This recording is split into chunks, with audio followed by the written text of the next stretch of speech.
Então, boa noite. Nosso grupo ficou incumbido de apresentar sobre a fonte de energia geotérmica. O grupo é composto por eu, Hugo Dias, Cláudio Gabriel, Alan Pedro e Dorico Germano.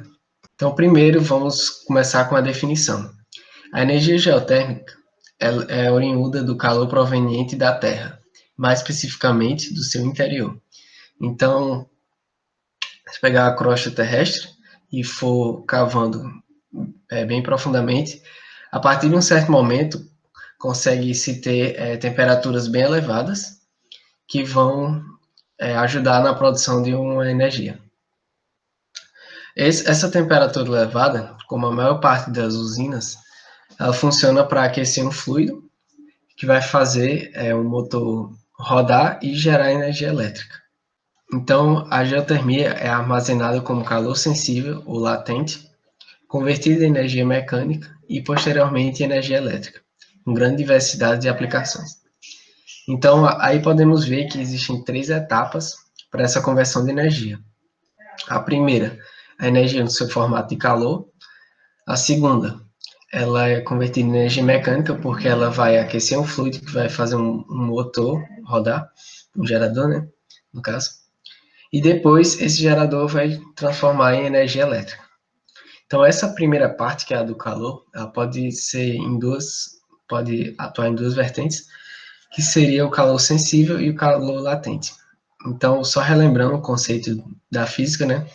O calor latente, ele é quando a substância, o sistema, né, está mudando de estado físico. Então, nessa mudança de estado físico, por mais que você ceda calor ao sistema, né, ele vai permanecer com a temperatura constante.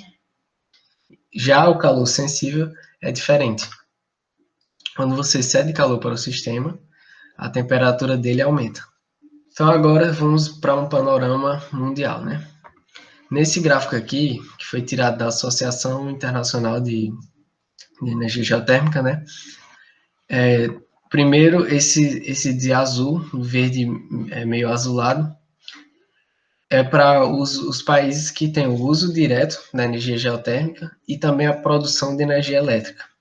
Então podemos ver que alguns países, como por exemplo Estados Unidos, México, Rússia, China, Austrália, eles usam diretamente energia geotérmica, seja para aquecer água, para qualquer serviço, mas também eles usam essa energia geotérmica para gerar eletricidade.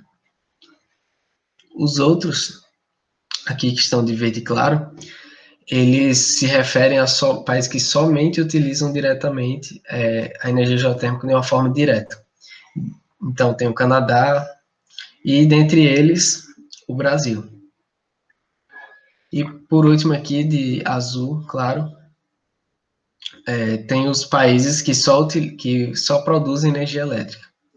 Então, praticamente não tem país que só produz energia elétrica. Geralmente, os que produzem usam também, na forma direta, essa energia térmica. Então, esses dados são de 2015.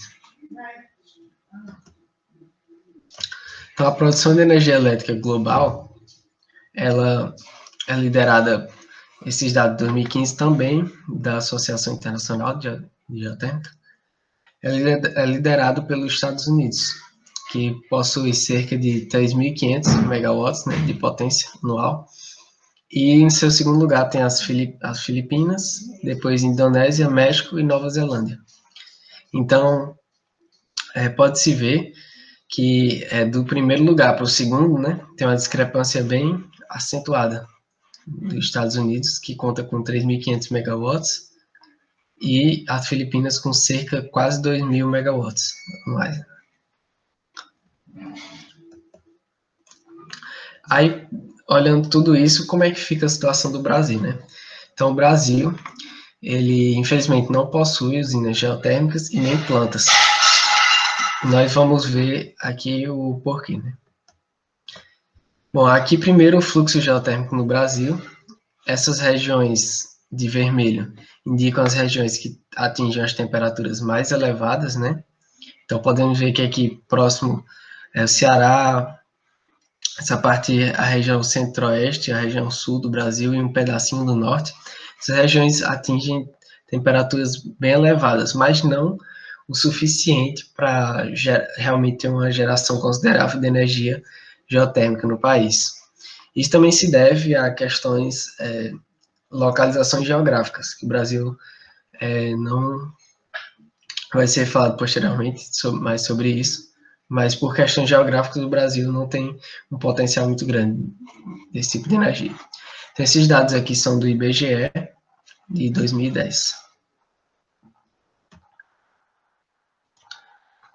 Então, o Brasil. Então, como é que ele usa essa energia se ele não pode produzir essa energia elétrica devido aos fatores geográficos, né?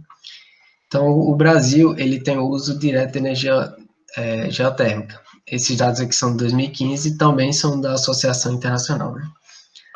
Então, o Brasil, majoritariamente, ele usa esse tipo de energia diretamente, sem ser na geração de energia elétrica, para aquecer água, para tomar banho e, por exemplo.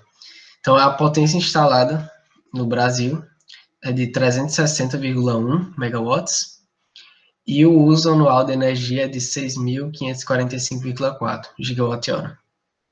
E em pequena proporção, alguns processos industriais, que conta com 4,2 megawatts, e a energia de 77 gigawatt-hora. Então, o que é que se pode concluir em relação ao Brasil, né, até agora? O Brasil não possui planos de usinas e nem usinas construídas. O Brasil, então, e por isso, o Brasil não produz energia elétrica, mas ele usa da sua forma direta, né? Que seriam principalmente nessas duas frentes aqui, né? Que é para aquecer água, para tomar banho, e alguns processos industriais. Meu nome é Cláudio Gabriel e eu vou falar sobre o funcionamento de uma usina geotérmica. Primeira coisa que eu tenho que falar é o local apropriado. Normalmente essas usinas ficam entre as placas tectônicas porque tem grande atividade geotérmica nesse local, então não é apto para muito canto, só em 10% do território mundial.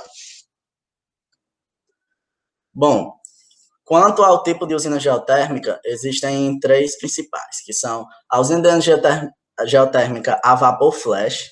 Nele, a água é transformada em vapor e a própria água que está no interior do solo é usada para girar a turbina. Normalmente, ela utiliza essa água com temperaturas acima de 150 graus. O que acontece? No interior da Terra,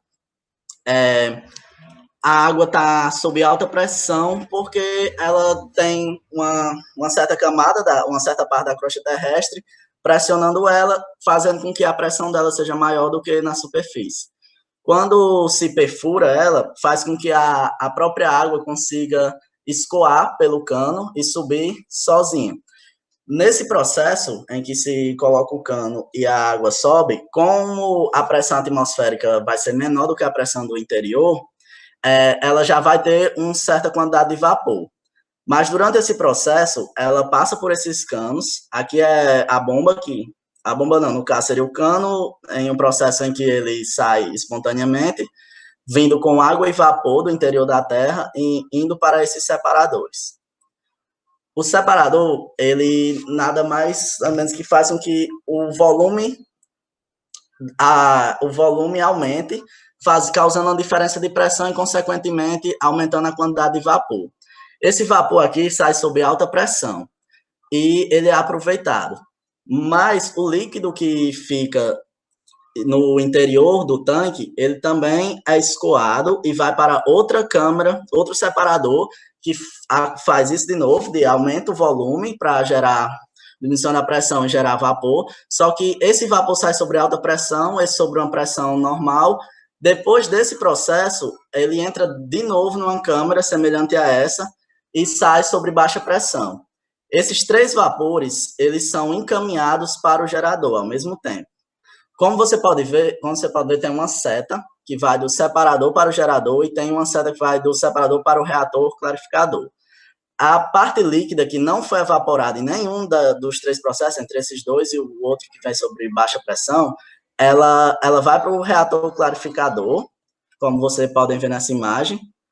Esse daqui é o primeiro separador, esses são os outros dois. e ele parte, a água vai para cá para que ela retorne. Ó, se você pode ver dessa seta, ela vai retornar ao interior da Terra. É uma temperatura ambiente. O vapor que sai desses 3 lugares, eles se juntam dentro da turbina.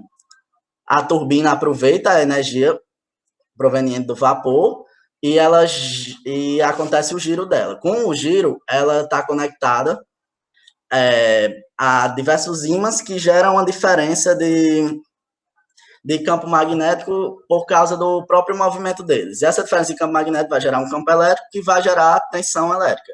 A corrente advinda dessa turbina, ela vem e vai para um transformador. O transformador tem uma certa quantidade de espiras entre de um lado e do outro, e ela gera uma tensão induzida maior, e dessa tensão induzida, ela vai para a rede elétrica. Outra coisa importante é que parte desse vapor aqui, ele evapora, ou parte desse vapor, ele condensa em água, porque após passar por aqui, ele vai para um condensador. Você pode ver aqui que o líquido, a parte que, isso aqui é energia elétrica, que foi para o transformador, e o resto do vapor que passou pela turbina, vem aqui, ele resfria nesse lugar, se torna líquido novamente, para ir junto com a que estava armazenada no reator clarificador para a reinjeção. Por que que acontece a reinjeção de água? Porque, como vocês podem ver, esses poços, essa água que está no interior da Terra, ela é um recurso, de certa forma, limitado. O calor proveniente do interior da Terra não é limitado, pelo menos na percepção humana. Por isso que é considerado uma fonte de energia renovável. Só que a água que está no interior da Terra, ela acaba porque, apesar do lençol freático, as chuvas e o escoamento da água recompor esse reservatório, ele não recompõe na mesma medida que se extrai a água dele. Então, o que acontece? Se você extrai água demais, em um dia ele vai acabar. Então, o que é que eles fazem? Eles utilizam a água e o excedente que não foi aproveitado para geração de energia elétrica, o excedente que foi utilizado na turbina e voltou a ser líquido, ele volta de novo para o reservatório. E as próprias rochas que estão aquecidas no interior da Terra, devido ao magma que está relativamente próximo delas, vai fazer com que esquente de novo essa água e possa ser utilizada novamente.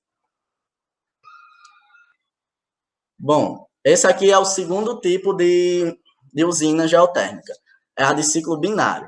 O que acontece? Esse tipo de usina geotérmica, ela é mais utilizado atualmente porque a água não precisa estar acima de 150 graus Celsius.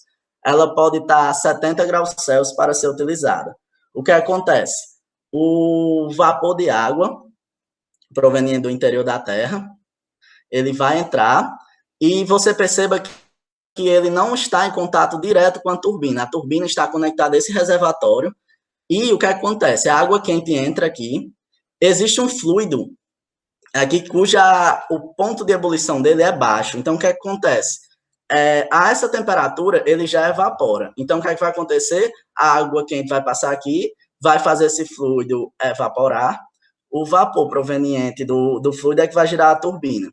Esse vapor, quando sai da turbina, vai voltar aqui e tem um condensador. O condensador vai fazer troca de um fluido mais frio que ele, vai fazer ele voltar a ser líquido. Uma bomba vai levar ele de volta para cá. Enquanto isso, a água fria que veio daqui vai retornar ao reservatório e ele vai pegar mais água quente, fazendo esse ciclo, esse processo contínuo. E o resto acontece como nas outras formas na outro tipo de usina, que ele vai para o alternador, depois para o transformador, depois ele vai para a rede de distribuição. O segundo é a mais simples e mais antiga, usina geotérmica a vapor seco. Nesse caso, não há líquido no fundo da terra que é extraído, líquido junto com o vapor. É apenas o vapor. Casos em que a temperatura, a pressão é favorável para que só tenha vapor abaixo da terra, vapor seco, como eles chamam, e esse vapor vai direto para a turbina, não passa por algum tipo de processo como separador para gerar mais vapor, esse tipo de coisa. Como a água só pode ser utilizada em 10% da Terra, por causa do encontro das placas tectônicas, limitar ele em lugares de grande atividade geológica, que tem geyser perto, porque a parte mais cara desse processo é a perfuração. Então, se lugares que sejam quentes e estejam fora e que tenham água e que estejam fora dessa atividade geológica, eles costumam ser bem mais profundos, então se inviabiliza esse processo. O que acontece? É possível, se eu tiver rochas quentes no interior da Terra, em um local não muito profundo, mas eu não tiver água, eu posso fazer o seguinte, eu coloco esses 3 tubos, perfuro esses 3 tubos no interior da Terra, e eu coloco toneladas de água lá dentro, injeto água aqui dentro, cria um reservatório artificial, esse reservatório vai ser aquecido pelo interior da Terra, e o que acontece? Quando eu quiser retirar o vapor junto com a água para gerar energia, eu injeto água apenas nesse tubo do meio, que vai forçar essa água que já estava aquecida para esses 2 tubos. E esses 2 tubos com água aquecida é que vão gerar a energia geotérmica.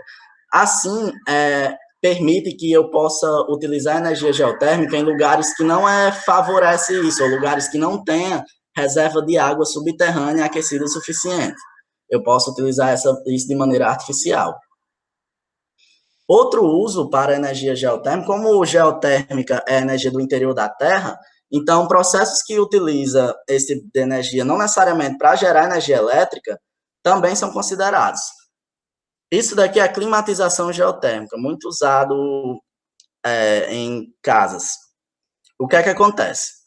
É colocado tubos no interior da Terra, em formatos de serpentina, de modo que eles tenham uma grande quantidade de superfície para que gere muita troca de calor. Por quê? Porque no interior da Terra há um certo isolamento, no sentido de que a temperatura dele vai ser com baixas variações durante todo o ano. Então, por exemplo, ela vai ser a temperatura média do local que você está, normalmente. Então, o que acontece? Digamos que eu esteja no verão, que esteja fazendo 30 graus, debaixo da terra a cerca de 3 metros, mas até em 1,20 m pode-se fazer esse tipo de sistema, dependendo de qual tipo seja. Eu vou ter uma temperatura constante. Digamos que eu esteja no verão, e se eu tiver a 30 graus e aqui tiver a 20, 22, eu posso utilizar a água, que vai vir na temperatura ambiente, mais quente, e vai trocar calor com... aqui nós podemos ver. Se eu tiver mais quente, a água vai entrar quente, vai trocar calor com a superfície, dessa forma dando calor, né, o interior da Terra, e voltando mais fria para as residências. No contrário, se lá fora no ambiente tiver mais frio, ela vai receber calor e vai voltar mais quente. O que acontece? Isso aqui é uma bomba de calor. O que é que ela faz? Em alguns momentos, talvez até na maioria, para se aquecer a casas em ambientes frios, ela é necessária porque ela funciona da seguinte forma. A água que está no interior da Terra, ela vem nesse evaporador. Ela passa aqui aquecida. Aí o que acontece? Aqui tem um fluido, esse que vai para o compressor e depois para a válvula de expansão, tem um fluido semelhante àquele da usina, que ele tem uma temperatura de ebulição baixa. Então, essa água mais aquecida, ela já faz com que evapore. Aí o que acontece? Um compressor, ele trabalha com gás, mas como ele comprime ele, a diferença de volume geralmente dá pressão e também da temperatura. A temperatura dele aumenta no compressor e fica mais quente ainda. Então, no condensador, essa água aqui é a que vai circular pela casa. Então, no condensador, a água ela passa por aqui, troca calor com esse fluido, e ela vai mais quente do que ela foi recebida aqui para a casa, para esquentar a casa. Aí, depois que ele veio quente aqui, ele esfriou mais, porque trocou calor com o condensador, no condensador, e depois ele vai para a válvula de expansão, que aumenta o volume, fazendo uma diminuição da pressão em consequência da temperatura, e volta aqui no estado líquido. e ele reinicia esse processo. O que acontece? O condensador, ele sai, vai para a casa, ó, nesse caso aqui, ele está indo para um reservatório de água, onde está abastecendo pias, possíveis chuveiros, esse tipo de coisa. O que acontece?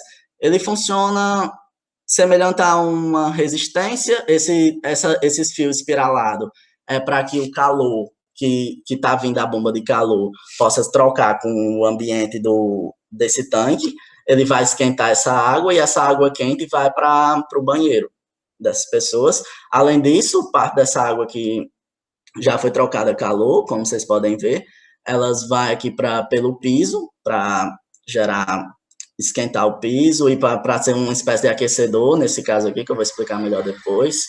Nesse caso dessa imagem, ele está usando energia solar para ligar além da casa, né, a bomba de calor, porque ela precisa de energia elétrica para circular. Esse aqui é o resfriamento e esse aqui são os tipos de trocadores de calor. Existem alguns tipos de trocadores de calor.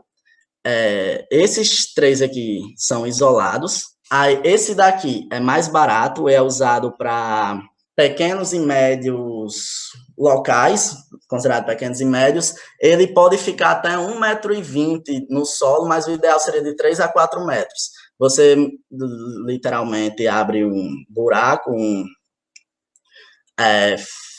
um local aqui, e você coloca tubos, nesse caso em formato de serpentina, enrolados aqui, para que ele tenha o máximo de contato com o solo e possa aquecer ou resfriar, dependendo do momento, e retorne. Aqui você tem a opção horizontal e você pode fazer ele vertical.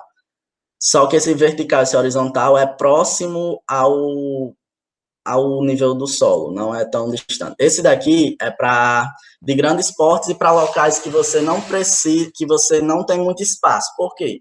Porque esses que são utilizados pouco abaixo do solo, eles utilizam um espaço grande, tipo 1,5 a 2 vezes maior do que o tamanho da casa. Então você precisa ter um terreno para colocar, para aterrar esses canos, um terreno relativamente grande. Nessa segunda configuração aqui, você não precisa de um terreno relativamente grande, mas você precisa de uma profundidade muito grande. Você vai aterrar literalmente como se fosse poços de 30 a 150 metros no chão.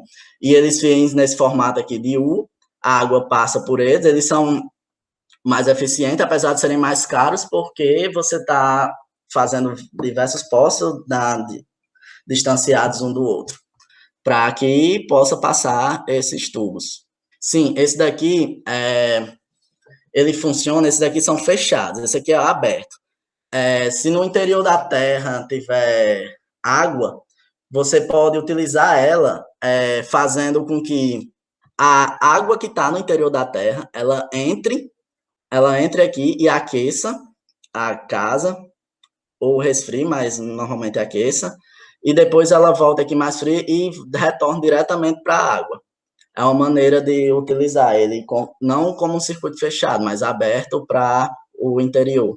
Aí as aplicações que costumam ser utilizadas esses processos são ventiloconvectores, que eles fazem com que a água, o líquido, passe por aqui, aquecido ou resfriado, e o ar ele vai trocar calor com esse líquido e vai resfriar ou esquentar a casa. Normalmente esquentar. Esse outro aqui é o pavimento radiante. Você utiliza ele no solo para que troque calor e o piso tenha uma temperatura agradável, dependendo se você está no inverno ou no verão. Para que você resfrie a casa, normalmente, eles costumam utilizar sem a bomba de calor para resfriamento.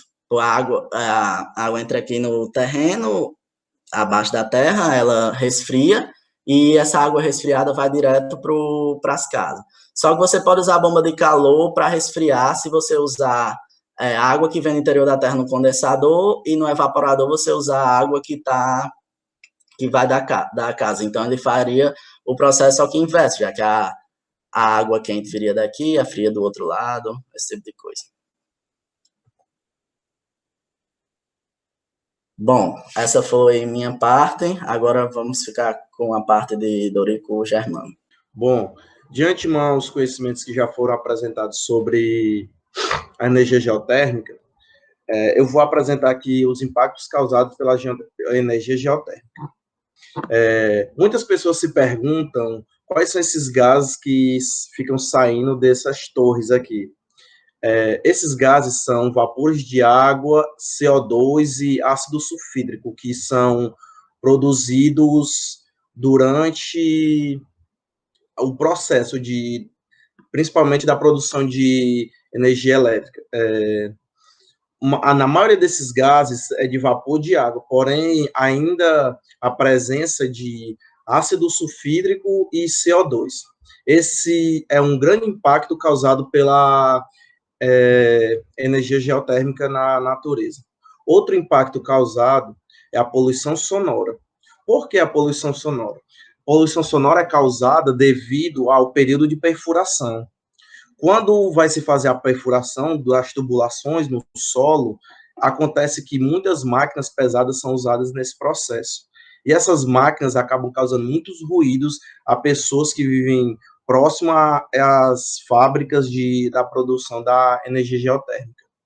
Outros efeitos também podem ser notados nos locais devido à instalação das fábricas, porque a água vai ser poluída devido a resquícios de materiais que estão presentes na crosta terrestre, que eles emergem para a superfície devido à perfuração das encanações. E outro fator que é bastante importante nesses impactos é o aumento da temperatura, que como essas tubulações trazem à tona o calor que estava presente no interior da Terra, acaba gerando um aumento da temperatura no entorno dessa região da fábrica, onde é produzida esta energia. Aqui eu trouxe duas imagens para ilustrar bem não ilustrar tão bem, né? Essas vantagens e desvantagens causadas pela energia geotérmica.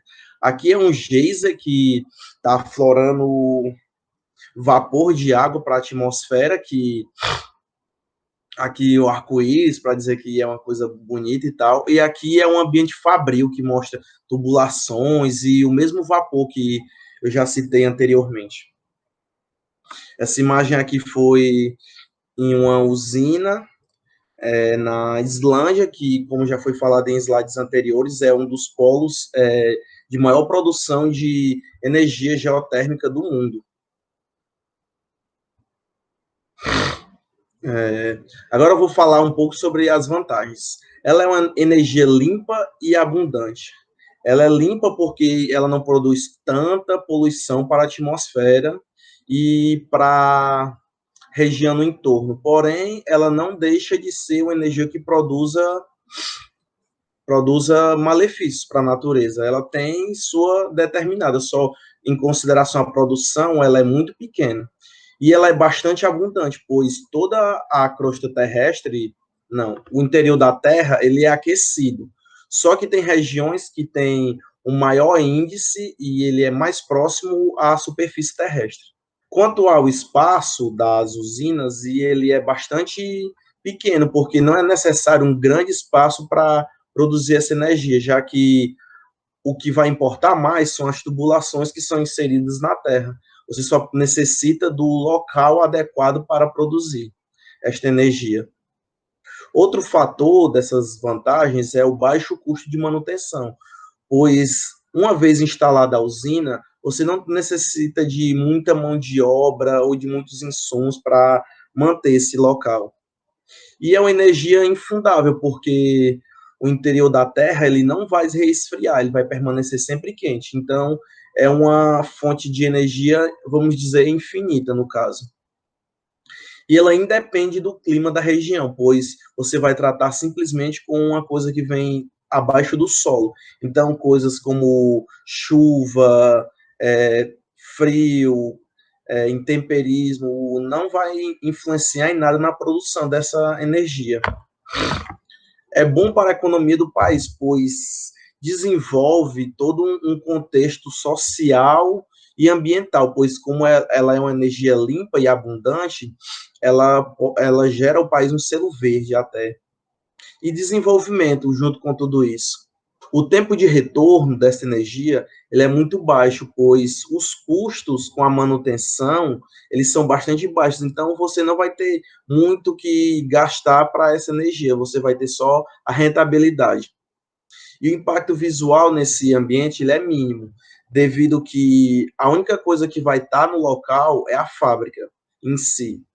Ela gera poucos desperdícios, porque ela não necessita de tantos insumos, a não ser o próprio calor necessário, e é uma coisa que é, uma, é uma energia que a população ela tem acesso de maneira direta, pois ela pode usar, como já foi dito em slides anteriores, para aquecer as residências e os ambientes interiores, piscinas e etc.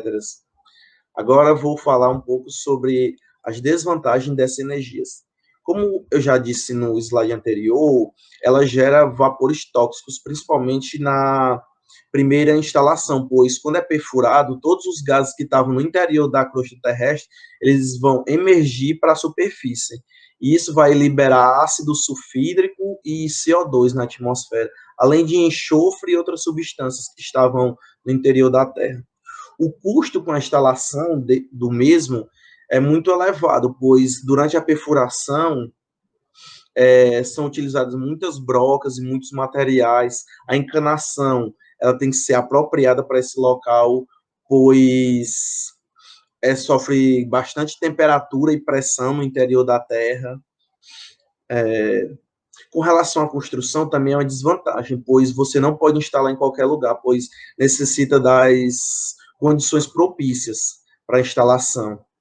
E há muitos danos durante essa perfuração, como nessa questão aqui dos custos, esses danos são com os canos e as tubulações, as brocas que são utilizadas para fazer essa perfuração do solo. Gera também uma poluição na água, pois esses vapores eles acabam também caindo em rios e lagos e poluindo a água desses locais.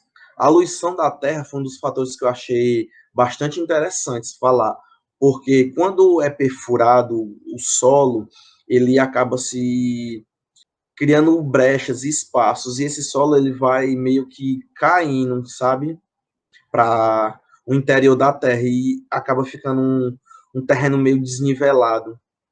Ela não é uma energia tão rentável, porque em relação ao seu custo de produção, essa energia é pouca gerada e é muito cara.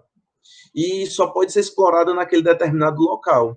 Você não pode ficar transportando reservas de calor. Só no caso se ela for transformada em energia. Aí essa energia pode ser transportada para outros lugares. E era isso que eu tinha para falar sobre as vantagens e desvantagens. Então, boa noite, professora. Meu nome é Alan Pedro, eu vou agora falar um pouco sobre técnicas de aproveitamento dessa fonte de energia. Primeiramente, eu vou só pedir desculpas, porque a câmera do meu computador não está funcionando no Google Meet, então não estou conseguindo colocar a minha imagem. Mas aí, vou apresentar dessa forma. Então, essa fonte de energia, embora ela seja percentualmente pouco utilizada no âmbito brasileiro e mundial, existem diversos artigos justamente tratando de maneiras de tentar aproveitar melhor ela, de otimizar o seu uso e gerar mais energia e diminuir as perdas. E aí a gente fez uma pesquisa bem ampla, a gente achou diversos artigos, e aí, no geral, eles recaem sobre dois pontos principais, dois pontos chave desse processo de geração de energia geotérmica, que deixam margem para uma melhora, para uma técnica de aproveitamento em cima dele. Então, a gente trouxe aqui esses dois exemplos, aí a gente pegou um artigo para cada exemplo artigos recentes. Esse primeiro aqui é com base em um artigo de 2015. Ele vai justamente criticar essa equação que está sendo mostrada aí, nessa imagem em branco. Essa equação descreve a temperatura do trocador de calor do poço.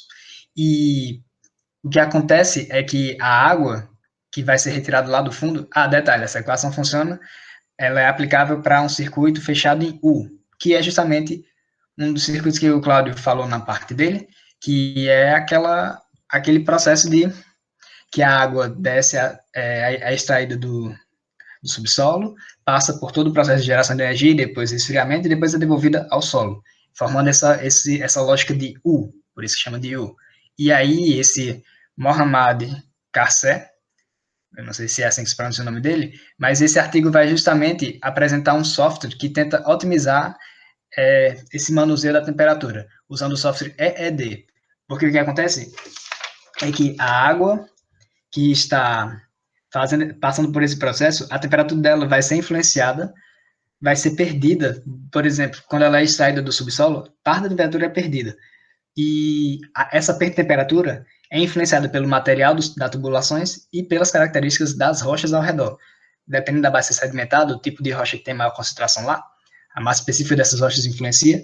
Então, tudo isso não é considerado nessa equação simplificada, que pode-se dizer que é uma equação clássica para esse tipo de situação. Mas aí ele vai usar esse software que consegue considerar todas essas variáveis, e esse software permite avaliar se a água vai de fato ter um bom potencial energético diante das condições que ela vai ser colocada.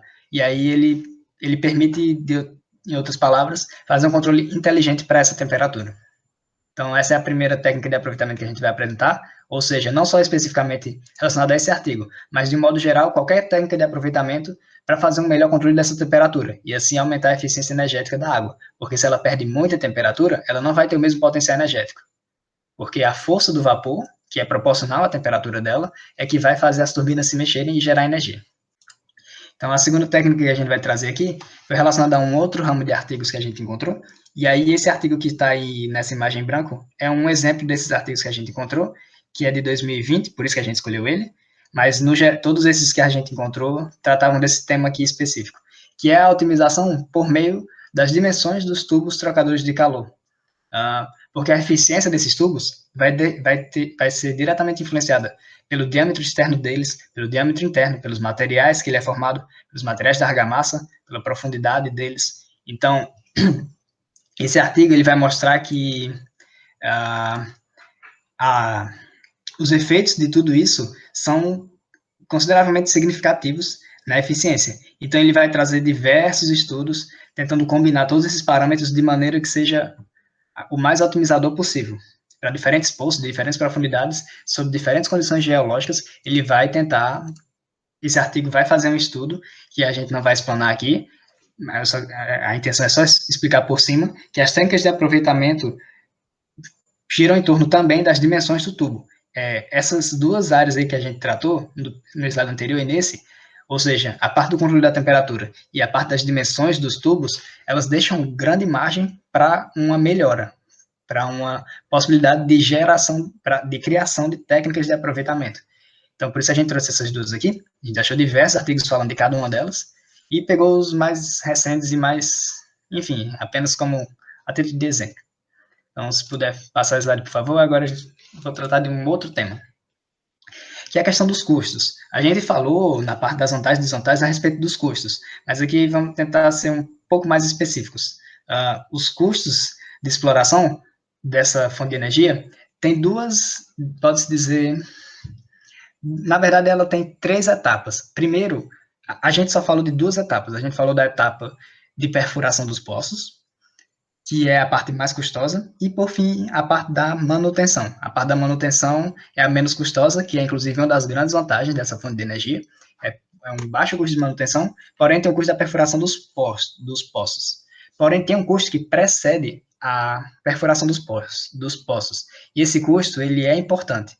Aqui tem os custos para a exploração da Islândia, são estimativas, ou seja, esses custos aqui não são os que a Islândia teve, mas teve todo um estudo nesse artigo que está referenciado na referência da imagem. Esse artigo tem diversos autores aí do mesmo artigo, ele está disponível nesse site que a gente colocou o link, e aí, nesse artigo ele faz estimativa para a exploração, ele faz estimativa para 2 tipos de fonte de energia geotérmica, tanto para um campo de vulcões de alta temperatura de 100 km², e para superfícies típicas em um campo geotérmico intermediário baixo, de 50 km². Só para explicar, esses 2 tipos são basicamente tipos de superfícies, tipos de locais potencialmente usáveis para energia geotérmica, que são encontráveis na Islândia. Islândia foi pioneira na utilização de energia geotérmica, porém lá ainda tem várias áreas que são exploráveis. Por isso que esse artigo tem o objetivo de mostrar quais seriam os custos para fazer o estudo dessas regiões e determinar quais dessas regiões ainda não exploradas são adequadas para o uso para produção de energia geotérmica.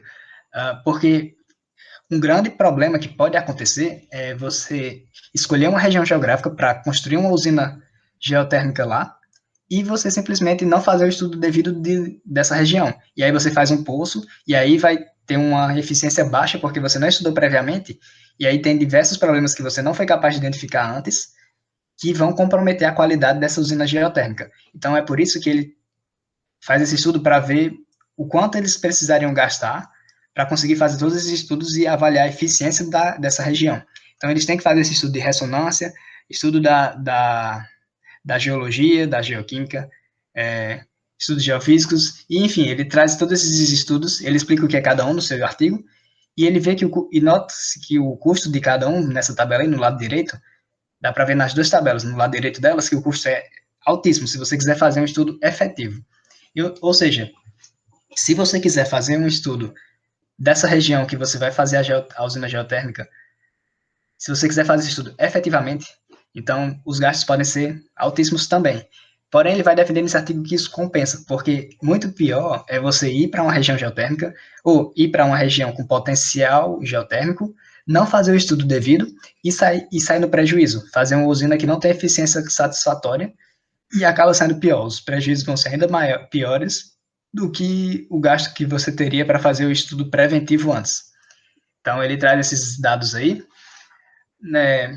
Esses dados aí são apenas ilustrativos, né? Ele faz os estudos dele, não quer dizer que está 100% correto, mas eles são bons para dar uma base de que há um valor considerável se você quiser fazer o estudo efetivo da região antes de fazer a usina geotérmica. E esse estudo, dicas de passagem, é importante, pelas razões que eu disse agora há pouco. Então, tem essa pré-etapa de estudo da região antes de construir a usina geotérmica. Então, para finalizar a apresentação, eu vou fazer mais algumas considerações aqui sobre os custos relacionados a essa usina, esse tipo de energia. Como ficou bem claro, gasta-se muito mais na exploração e na instalação desse tipo de usina do que na manutenção. E aí tem um outro fator relacionado à manutenção também, no que diz respeito aos custos, que é o fato de que a maioria dessas usinas conseguem operar com disponibilidade superior a 90% do tempo. Então, o que significa isso? Significa que em 90% do tempo ela está operando, está produzindo energia. Se você quiser operar 97% ou 98%, você pode fazer isso, então você vai produzir mais energia no mesmo tempo, só que você acaba aumentando os custos da manutenção. Então, em alguns casos, isso pode dar lucro, porque em casos em que essa energia for vendida por um valor mais caro, pois o valor da energia ela varia muito entre países e tem muita coisa envolvida, então em situações em que ela vai ser vendida por um valor mais caro, então pode compensar sim, aumentar os custos de manutenção com a compensação de operar por um tempo maior. Aí tem os custos da perfuração, que está incluído na parte da instalação, e isso vai depender muito da profundidade do buraco. Então, se ele for muito estreito, e também a parte da otimização. Se ele for muito estreito, o fluxo fica reduzido. Se ele for muito largo, o custo aumenta muito. Enfim, tem todas essas questões envolvidas. Então, o custo ele varia muito. Ele pode ser muito alto, ele pode ser só alto, entre aspas. Enfim, no geral, os custos relacionados à instalação e à exploração vão ser bem maiores e os da manutenção tendem a ser baixos. Mesmo que você queira operar 97% do tempo, 98%, ainda assim eles são baixos percentualmente. E, por fim, com relação aos custos da energia, tem esse estudo que foi feito pela Associação Americana de Energia Eólica, e aí eles fizeram esse custo médio em centavos de dólar por quilowatt-hora, e aí dá para ver que a usina geotérmica ela fica em uma espécie de meio termo. Ela nem é tão baixa quanto a hidrelétrica, nuclear, carvão, gás natural e eólica, nem é tão alta quanto a biomassa, célula de hidrogênio e solar. Solar, inclusive, que é muito usada, está em ascensão aí hoje em dia, né? Então, basicamente é isso que a gente tem para apresentar sobre essa fonte de energia. A seguir dá para a gente ver as referências bibliográficas que a gente utilizou. E vamos encerrar a apresentação por aqui. Agradecemos pela atenção.